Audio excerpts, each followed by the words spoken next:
IPN News Network, your universe now. The Union Aerospace Corporation denied allegations today of several reports showing a growing military presence on Mars. A spokesperson stated that increased activity is simply a tactical deployment to outlying planetary sectors. Authorities continue to search for the activists responsible in Monday's bombing of a biomech production facility, resulting in the destruction of hundreds of biomech labor units. In space news, mining station Amman is reporting 9 dead and 28 wounded in what appears to be an ore canopy failure during routine operations. This is the 5th incident in a string of mishaps that have plagued asteroid strip mining facilities in recent months. Deep Space Probe Madridi successfully executed the first of 4 engine bursts designed to alter the probe's course, according to officials.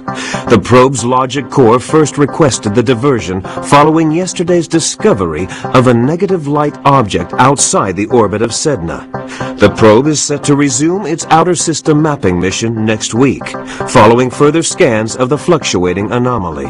Faint signals continue to be received from the failed Europa orbiter, which is said to be further evidence of survivors in Thursday's crash.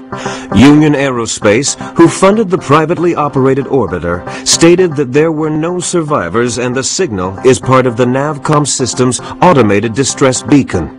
Critics of the massive corporation say the Europa signal is undeniably originating from one or more survivors, and the high costs of mounting a rescue operation have led to the UAC's refusal.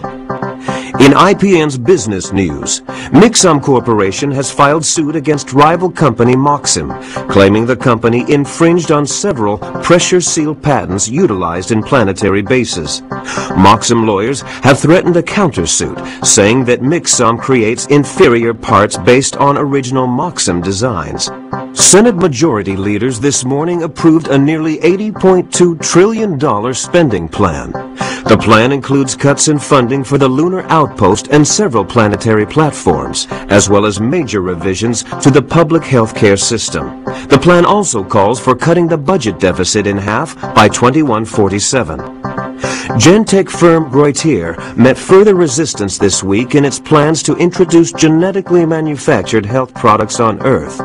A longtime supplier to military and space sectors, genetically modified products have seen poor sales in the consumer market. Reuters' latest medkit technology was slated to hit stores next month.